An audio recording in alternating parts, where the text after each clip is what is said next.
kecil nggak apa-apa nggak pakai Quran, tapi jangan ngobrol ya.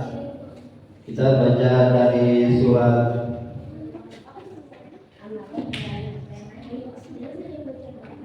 Jadi halaman Quran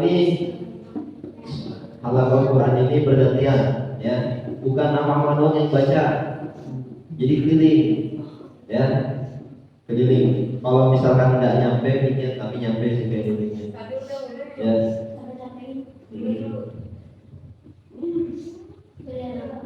Ya, dibuka dari surat, jangan dari An-Naba. Dari An-Naba ada data bahasa, At-Takwir, Al-Infitor, ada Al-Infitor.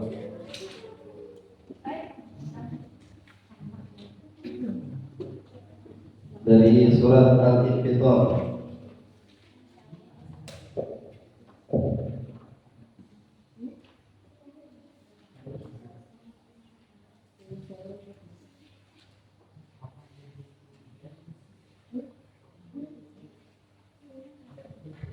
Udah ya, udah semuanya, jangan bercanda ya. A'udzu billahi minasy syaithanir rajim. Bismillahirrahmanirrahim. Idza as-samaa'u infatarat wa idzal kawakibu intasarat wa idzal biharu fujjirat wa idzal quburu bu'sirat alimat nafsum ma qaddamat wa akharat ya ayyuhal insanu ma ghurraka bi rabbikal karim alladzi khalaqaka fasawwaka fa'adalak fi ayyi suratin ma sha'a rakkabak kalla bal tukadzibuna bid-din wa inna 'alaykum lahafidhin kiraman katibin ya'lamuna ma taf'alun innal abrara lafi na'im wa innal fujjara lafi jahim yaslawnaha yawmaddin wa ma hum anha bighaibin wa ma adraka ma yawmuddin thumma ma adraka ma yawmuddin tamliku nafsun li nafsin shay'an wal amru yawma idzin lillah. Sebentar, dilanjut al-mutaffifin. Al-mutaffifin laki-laki dulu semuanya, yang perempuan diam dulu ya. 1, 2, 3 mutaffifin.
ما كانوا يكسبون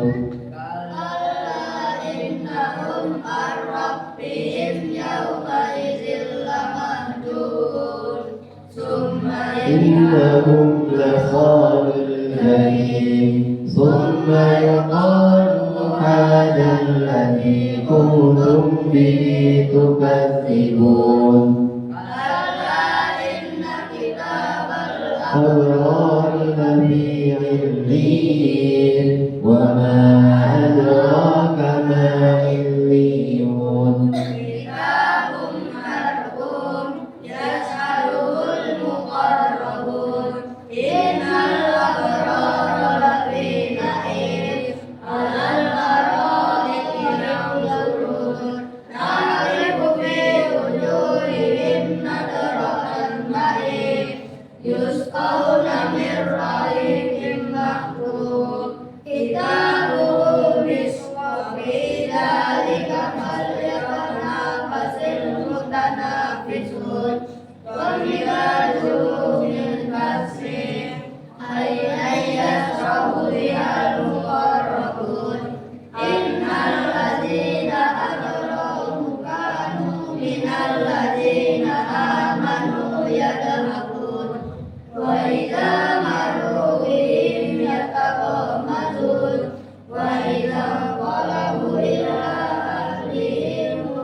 Dan itu anak laki-laki panjang pendeknya masih ada yang kurang ya, harus lebih diperhatikan lagi, hati-hati lagi baca Qurannya. Nih kalau bedanya Al-Quran sama sholawatan, misalkan sholawatan apa yang kira-kira Farhan, apa sholawatan apa kira-kira yang biasa di masjid? Misalkan apa ya? Ya Nabi salam alaika, ya Nabi. Pokoknya sholawatan kalau nadanya beda nggak apa-apa, nggak, liriknya artinya nggak berubah. Tapi kalau Al-Quran panjang pendeknya beda, berubah artinya. Tuh yang bedain apa Al-Quran sama sholawat ya, yang membedakan artinya. Jadi makanya kalau panjang pendeknya dari Al-Quran itu harus lebih hati-hatilah ya. Makanya ngaji biar apa? Biar tahu, biar paham mana panjang mana pendeknya. Kalau ada tanda kayak bendera, dan perhatikan, kalau ada tanda kayak bendera itu berapa harokat? Nah, kalau yang ada seperti ini satu, gitu. Kayak bendera juga, cuman kan ada yang bendera gini, ada yang begitu tuh. Ada dua, ada yang 5 harokat sama 4 harokat, ada yang 6 harokat. Ya, makanya kalau ketemu panjang, udah panjangin aja, jangan dibaca pendek. Nah nanti artinya baru berubah. Ya beda kalau sama sholawatan. Sholawatan apa misalkan ya, yang marhaban ya nurul, misalkan itu. Terus ada lagi marhaban ya marhaban. Nah beda nadanya kan. Ada yang pertama sama dan yang kedua beda, tapi nggak merubah artinya. Tapi kalau Al-Quran dibaca panjang yang di awal, misalkan di sini pendek, di ayatnya pendek, tapi kita baca panjang, artinya baru berubah. Makanya itu hati-hati, jangan dibiasakan huruf yang pendek atau harakat yang pendek dibaca panjang. Nah, sekarang perempuan coba baca surat Al-Mutaffifin. Ayo, Al-Qur'annya dibuka. Yang belum punya wudu, ambil air wudu dulu. Yang udah ambil wudu dibuka surat Al-Mutaffifinnya. Dibuka 1, 2, 3. Ayo dibaca. Bismillah.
Nah, ini sebelum jauh lagi kita menghafal Al-Quran atau membaca Al-Quran, ya, ini apa baca buku, ada beberapa adab.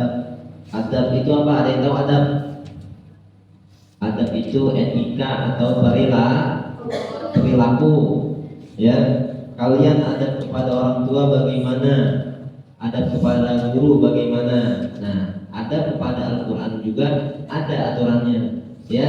Jadi bukan kepada manusia doang, tapi sama Al-Quran juga ada. Jangan Al-Quran ditaruh di bawah. Nah, jangan Al-Quran dipegangnya begini, jangan. Contoh ya, pegangnya begini, jangan begini, di bawah. Atau misalkan lagi jalan ya, terus bawa begini. Apa mah kadang masih kena nih, ada anak haji bawa begini. Al-Quran, tapi bedain Al-Quran sama bawa buku. Terserah dah bawa buku mau gimana. Tapi kalau bawa Al-Quran tetap harus ada adabnya, ada etikanya. Ya supaya apa? Supaya dapat berkahnya. Maka dari itu jangan bawanya sembarang. Nah, di sini yang pertama adabnya bagi para penghafal Al-Quran. Kalian ini bisa disebut para penghafal Al-Quran atau bukan? Bisa, ya. Bisa disebut para penghafal Al-Quran atau bukan? Ya, kalau misalkan bisa disebut para penghafal Al-Quran, maka di sini ada beberapa adabnya, ya. Yang pertama, mengikhlaskan niat karena Allah Ta'ala. Jadi ngapalin Al-Quran jangan karena orang tua. Ya, masih banyak di sini. Nggak mau ngapalin Al-Quran, tapi orang tuanya maksa. Ya dia mau nggak mau jadi ngapalin Al-Quran. Masih ada yang begitu? Masih ada? Jangan ya. Kalau bisa tulus niatnya karena Allah Ta'ala. Ya Allah, aku niat mau ngapalin Quran karenamu, ya, agar mendapat ridho, agar mendapat syafaat dari Al-Quran. Supaya apa? Nanti ketika hari kiamat Al-Quran itu datang, ya, bukan datang ujuk-ujuk begini, bukan lembaran buku, kaget kita ya. Jadi berbentuk seperti kita, tapi menyerupai amal. Aku datang untuk menolongmu. Engkau di mana di dunia telah membacaku setiap hari. Nah, itu Al-Quran. Nanti jadi saksi. Ya, wa ma umiru illa liya'budullaha mukhlishina lahuddin. Padahal mereka tidak diperintahkan kecuali menyembah Allah dengan memurnikan kataannya kepadanya dalam menjalankan agama yang lurus. Jadi Al-Quran ini pedoman, ya. Jangan dijadikan kalian ngaji cuman di sini aja, tapi di rumah enggak dibaca-baca. Ada yang begitu? Ada. Hafalannya nggak akan masuk kalau begitu lama, ya. Harusnya diulang di rumah, disetor di pengaji, bukannya di pengajian itu kalian baru ngapalin, ya. Itu yang salah. Sebenarnya dihafalinnya dari rumah, dihafalin dari rumah. Nanti disetornya ke Kamelan, Kak Reza atau Tania. Nanti di sini baru tinggal disetor, ya. Jadi ngapalinnya di rumah. Dan yang kedua, tadi adabnya pertama apa? Niat karena Allah Ta'ala. Yang kedua, membaca Al-Quran atau menghafal Al-Quran dalam keadaan suci. Jangan habis tidur, misalkan kalian habis tidur, terus ngapalin ntar ke setoran. Nah, jangan. Berarti kalau udah tidur kan hilang, ya. Udah gak suci lagi, udah harus berwudu, ya. Jadi mau ngapalin Al-Quran jangankan hafal, megang Al-Quran juga itu harus ada wudunya, nggak boleh sembarangan, ya. Terus yang ketiga, nih ingat berapa poin yang apa ngomongin nanti apa-apanya. Membaca Al-Quran di tempat yang bersih dan pakaian yang bersih. Membaca Al-Quran di tempat yang bersih dan pakaian yang bersih. Jangan membaca atau menghafal Al-Quran kita pakaiannya pakaian segini nih, keteknya kelihatan, ya, dengkulnya kelihatan. Nah itu nggak bisa, nggak ada adab, ya. Berarti harus dirubah lagi. Apalagi nggak pakai kerudung, tiba-tiba dia langsung ngapalin Al-Quran. Bismillahirrahmanirrahim. Amma yatasaalun. Nah kalau ngapalin pakai kerudung gitu, nggak apa-apa ngapalin doang, itu nggak boleh. Berarti nggak ada adabnya. Sekarang udah tahu nih ada adabnya, harus dijalanin. Yang keempat, diutamakan menghadap kiblat, ya. Menghafal atau membaca Al-Quran diutamakan menghadap kiblat. Kalau untuk saat ini nggak apa-apa, karena masih proses, ini belajar. Kan biasanya kita ngadep kiblat, ya. Yang kelima, ini poin yang kelima, membaca ta'awuz. Ya, di awal harus membaca ta'awuz. Untuk apa membaca ta'awuz? Untuk minta perlindungan kepada Allah dari godaan. Ya, itu paham. A'udzu, bukan a'udzu, tapi alif terus ketemu ain. A'udzu. Coba 1 2 3. Kadang masih ada a'udzu billah, a'udzu. Itu nyambung jadi kayak a'udzu. Salah. Yang benar alif dulu baru ain. A'udzu billah. Nah, gitu. Ya, jadi dirubah lagi cara membaca ta'awuznya. Itu yang kelima. Fa idza qara'tal Qur'ana fasta'id billahi minasy syaithanir rajim. Jadi sebelum membaca Al-Quran, ayat atau surat yang ada dalam Al-Quran diutamakan membaca ta'awuz. Ya, kecuali kalian udah pindah surat. Misalkan kalian baca An-Naba, di An-Naba di awal kalian udah baca ta'awuz. A'udzubillahi minasyaitonir rajim. Bismillahirrahmanirrahim. Amma yatasaalun. An-Naba selesai, masuk An-Najiat, bacanya bismillah, gak usah ta'awuz lagi. Jadi baca ta'awuz itu ketika di awal saja. Ya, paham ya? Yang keenam, khusyuk dan penuh penghayatan ketika membacanya. Jangan teriak. Nah, ini laki-laki ini. Yang baca kadang baca Quran teriak itu biar apa? Gak boleh. Ya, harus dengan penuh penghayatan. Kalian pernah dengar nggak suara imam-imam di Mekah? Enak nggak? Enak. Ya, penuh penghayatan.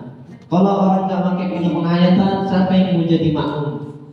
Ya, misalkan giliran imam taraweh, Ustadz Farhan Maulana, Bismillah. Nah, ini kan kira-kira ada makmumnya nggak? Nggak ada. Tapi kalau Farhan, Bismillahirrahmanirrahim, ada makmumnya nanti, ya. Makanya dari itu baca Al-Quran atau menghafal Al-Quran perlu dengan menghayat kan, bercanda. Ya, itu yang keenam. Yang ketujuh, sama. Yang ketujuh itu memperhatikan panjang pendek harokat atau hukum tajwid yang ada dalam Al-Quran. Ada apa aja? Ijhar ada berapa huruf? 5. Apa aja coba?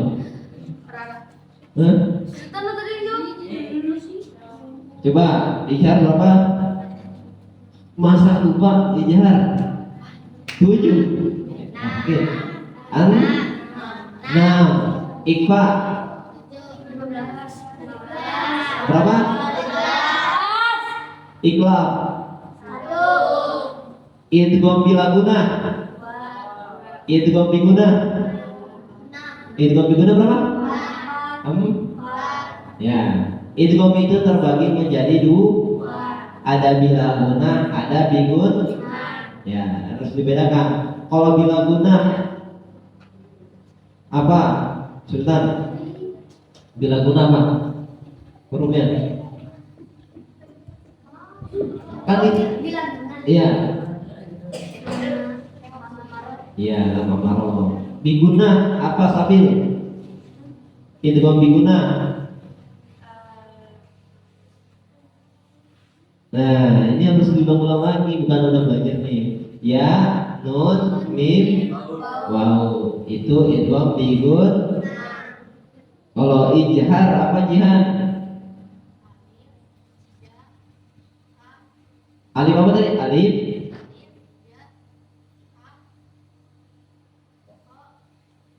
Nah, itu begini aja ngapalinnya. Alif ha, ain ha, oin ho atau woin ho. Haknya ada 2, hak besar sama hak kecil, itu ijhar. Nah, sisanya kalau ikhlas cuma 1. Iya, nah, sisanya berarti ikhfa gitu ya. Paham semuanya? Jadi yang tadi apa membacakan poin yang pertama apa? Yang masih ingat? Hebat. Apa? Yang pertama tadi adabnya membaca atau menghafal Al-Quran niatnya karena Allah Ta'ala. Yang kedua apa? Iya benar, dengan keadaan bersuci. Yang ketiga, iya, membaca Al-Quran di tempat yang bersih dan menggunakan pakaian yang sopan. Ya. Yang keempat apa? Menghadap kiblat. Yang kelima, membaca ta'awuz. Yang keenam, khusyuk dan penuh penghayat. Yang ketujuh, iya, panjang pendek atau lebih ketartil ya. Nih, apa ada cerita dulu sebentar ya, sedikit lah. Ketika di pondok pesantren ada temen dia ngapalinnya paling lama di pondok pesantren paling lama. Itu temen seangkatan pada kaget, kita kaget karena teman-teman apa udah pada selesai. Nah dia belum selesai. Sekarang udah tua, dia lebih tua dari Ahmad. Ya, dia waktu itu belum selesai pas kelas 2 SMA. Dia belum selesai. Kelas 3 dia belum selesai. Ternyata kita nyari tahu nih, kenapa kok bisa belum selesai? Yang dia hafalin itu bukan hanya ayat atau huruf Arabnya, tapi artinya juga. Keren ya? Jadi dia hafal terjemahnya juga. Jadi yang apa heran kok dia ngapalin di pojokan bawa dua Al-Quran. Jadi yang satu huruf Arabnya, yang satu Al-Quran ada terjemahnya. Oh dari situ kita mikir, oh pantes dia lama tapi dua apa? Hafalnya itu dua. Yang pertama huruf Arabnya, yang kedua terjemahan. Ya, jadi kita wajarin. Berarti pahalanya berapa kali lipat itu? Ya, orang yang hafal Al-Quran aja pahalanya banyak, apalagi sekaligus hafal terjemahan. Ya, coba yang sampai saat ini ada nggak yang merasa bosan menghafal Al-Quran? Ada nggak yang merasa bosan menghafal Al-Quran? Ada? Stay, yang perempuan. Apa mau nanya? Ada yang merasa bosan menghafal Al-Quran? Enggak. Kita bosan nggak kita? Kais, bosan nggak ngapalin Al-Quran? Kayaknya bosan. Susah nggak sih ngapalin Al-Quran? Susah nggak sih? Nah, susah. Apa ngakuin itu susah, sulit. Ya, tapi jauh lebih sulit kalau tidak dihafalkan. Karena asing, Al-Quran itu asing, kita beda. Ya, kita orang Indonesia, lidah orang Indonesia, tapi disuruh ngapalin bahasa Arab, ya. Maka dari itu sulit. Tapi kalau misalkan Al-Quran dijadikan bahasa Indonesia, itu mungkin kita jauh lebih cepat, tapi gak enak didengar. Ya, gak enak didengar. Coba, misalkan lagi sholat, imam sholat, baca surat At-Tariq, ya. Bismillahirrahmanirrahimnya kan dirubah dengan nama Allah yang Maha Pengasih lagi Maha Penyayang. Demi langit dan itu lebih panjang, ya.